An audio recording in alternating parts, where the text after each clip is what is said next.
السلام علیکم ورحمۃ اللہ وبرکاتہ۔ بسم اللہ الرحمن الرحیم۔ دوستو، جیسا کہ آپ جانتے ہیں کہ پہلے زمانے میں جہاں بادشاہوں کے لیے بڑی بڑی مشکلات ہوتی تھیں، ان کو اپنی سلطنت قائم رکھنے کے لیے بہت سی جنگیں لڑنی پڑتی۔ وہاں وہ بادشاہ اپنی فتوحات کا اس طرح جشن مناتے کہ آنے والے کئی سالوں تک ان کے محلوں میں فتح کی گونج رہتی، اور جہاں بادشاہوں کی جشن کی اور عقل مندی کی بات آئے تو وہاں ہم اکبر بادشاہ کا ذکر ضرور دیکھتے ہیں، اور جہاں اکبر بادشاہ کا ذکر آئے تو وہاں اس کے سب سے ذہین اور عقل مند وزیر بیربل کا بھی ضرور ذکر آتا ہے۔ دوستو، بیربل اپنی عقل مندی کی وجہ سے ایک پان کی دکان پر چند سکوں کی ملازمت کرنے والا شہنشاہ اکبر کا سب سے قریبی وزیر بن گیا، اور نہ صرف شہنشاہ کا وزیر بنا بلکہ شہنشاہ کے محل میں سب سے ذہین اور عقل مند وزیر کہلانے لگا۔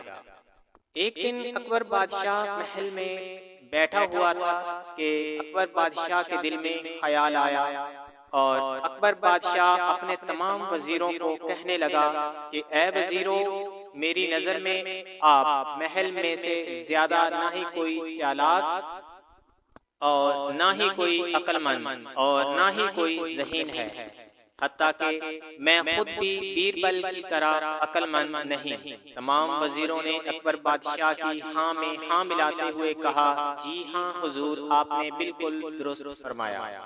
اتنے میں اکبر بادشاہ کی نظر ایک ایسے وزیر پر پڑی جو بالکل خاموش تھا، نہ ہی اس نے بادشاہ کی بات پر کوئی تنقید کی اور نہ ہی اکبر بادشاہ کی بات میں ہاں ملائی۔ یہ دیکھ کر اکبر بادشاہ کو بڑی حیرانی ہوئی، اور اس نے اس وزیر کو اپنے پاس بلایا اور کہا، کیا میری بات سے تم متفق نہیں ہو؟ کیا یہ بات درست نہیں؟ کیا بیربل تمام درباریوں حتیٰ کہ اکبر بادشاہ سے بھی زیادہ عقل مند نہیں ہے؟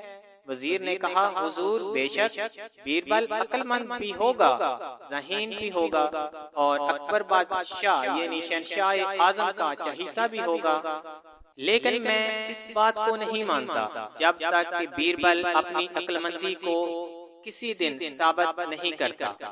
اکبر بادشاہ نے کہا، پھر کسی دن کی کیا ضرورت، ابھی تم کوئی بیربل کو چنوتی دو، اور اگر بیربل تمہاری چنوتی کو حل نہ کر سکا تو میں اس کے بعد اعلان کر دوں گا، بیربل نہ ہی تمام وزیروں سے ذہین ہے اور نہ ہی عقل مند۔ وزیر نے کہا، حضور، اگر ایسی بات ہے تو بیربل میری ایک پہیلی کو سلجھا دے تو میں بیربل کو سب سے ذہین مان لوں گا۔ اکبر بادشاہ نے بیربل کو دربار میں بلایا اور اس وزیر کو کہا کہ بتاؤ اب تمہاری کون سی پہیلی ہے؟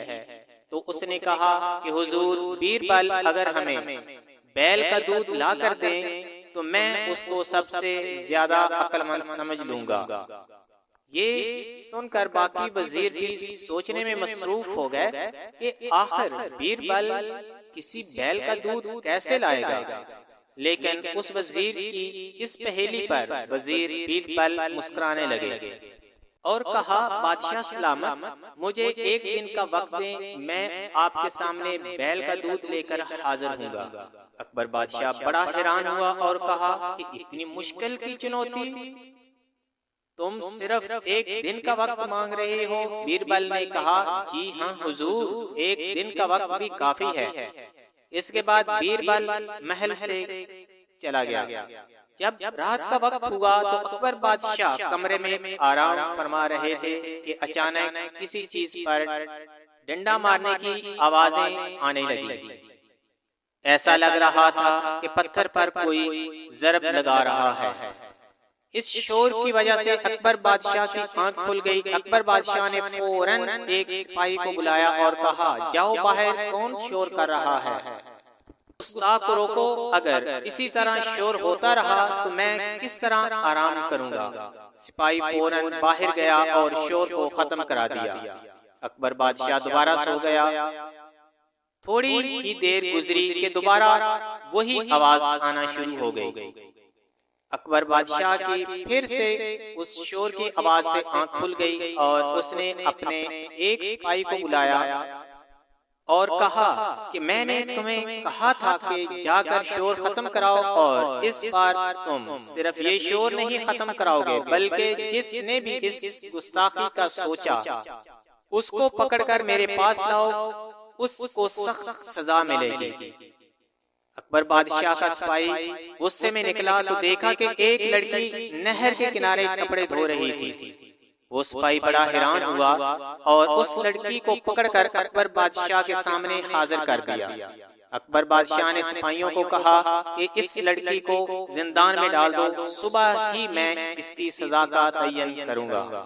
اس کے بعد اکبر بادشاہ دوبارہ سونے کے لیے کمرے میں چلا گیا۔ صبح کا وقت ہوا، اکبر بادشاہ دربار میں تشریف لائے۔ تمام وزیر بھی موجود تھے اور وہ وزیر بھی بیربل کی اس چنوتی کا انتظار کر رہے تھے، اور دوسری طرف اس لڑکی کا بھی مقدمہ تھا۔ تمام لوگوں کی نظر اکبر بادشاہ پر تھی کہ اب آگے کیا ہونے والا ہے۔ اتنے میں ایک وزیر کھڑا ہوا اور کہا، حضور آپ نے تو کہا تھا کہ بیربل اتنا عقل مند ہے لیکن وہ اپنے مقررہ کردہ وقت پر نہیں پہنچا۔ اکبر بادشاہ نے کہا کہ اس نے آج کا کہا تھا، اس نے کوئی خاص وقت نہیں بتایا تھا۔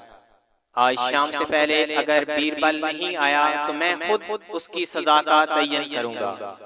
اس کے بعد سپاہیوں کو حکم دیا کہ رات جس گستاخ لڑکی نے میری نیند خراب کی اس کو میرے دربار میں حاضر کیا جائے۔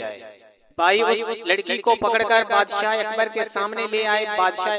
بادشاہ نے اس لڑکی سے پوچھا کہ بتاؤ اے لڑکی، تم آدھی رات کو کیا کر رہی تھی جس شور کی وجہ سے میری آنکھ کھل گئی؟